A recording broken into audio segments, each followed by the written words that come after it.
watching News Channel 6, coverage you can count on. Well, all of us have probably seen at least one play in our lifetime, but very few of us have any idea what it takes to make it happen behind the scenes. That is certainly true. In today's Gadgets and Gizmos segment, Bud Myers taking us to Barksdale Theater, going to show us what sets this theater apart from others in Richmond. This is the 45th year of Barksdale, and it's the second year in its new space here at Willow Lawn. Currently, the play Inherit the Wind is now showing, and will be showing through October the 31st. At one portion of the play, some 60 actors will be on stage in this space. And it's hard to believe that during the play itself, hundreds of sound cues and light cues will be going on to accentuate the play. In fact, it's important because without those, the willful suspension of disbelief, or part of the science of living theater, couldn't happen. Now, the theater here at Barksdale is one of the true arena-style theaters. Now, what this means is we're doing theater in the round. So not only do the directors have to worry about technically making sure that one seat has a good sight line, but it's really all seats totally around the theater in any one of the 217 seats. Now today we've got Rich Mason. Rich has been one of the technical artists in this studio that has made this space what it is today. He's done the lighting and actually some of the sound. How you doing, Rich? Good, how are you? I appreciate you being here. Not a problem. Rich, this is truly, I know, a work of love for you. The stage itself is actually actor-friendly, isn't it? It's what we call a sprung floor.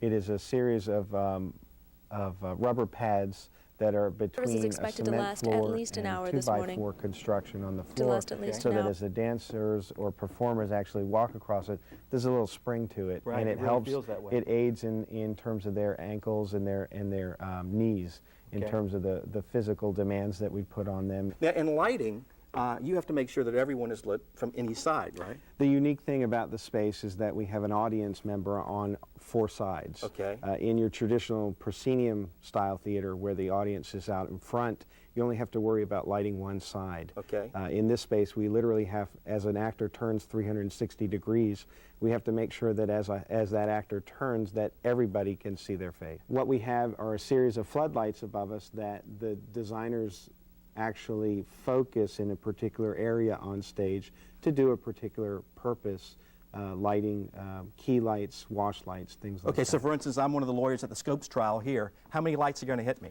Well, currently there are probably 6 or 7 specific instruments that hit that area that you're standing in. Okay, now you designed this so that it's virtually a grid over top of the stage. Exactly. Into quadrants. Right. There are approximately 150 to 160 places that any instrument can be plugged in. That's incredible. It is. It's really incredible considering where we came from, so we're very excited about the flexibility. Now this all goes into the Strand lighting computer board that we'll see in our second hour. Yes. Okay, and Yes. that's marvelous to see.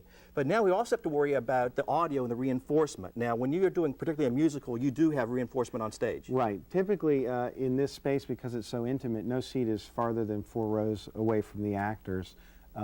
We use very little reinforcement. With a musical, when we have musicians on stage, pumped in music, we need to reinforce their sound as they turn away from one particular audience so that everyone can hear well. Okay, so we're doing the wireless microphones, and they are going to be going through perhaps some monitors that will be center stage. Right. What we have are a series of speakers that, depending on the needs of the show, the designer, there is actually a sound designer who comes in and plots out where they want speaker placement, where the musicians will be, what kind of microphones we'll use.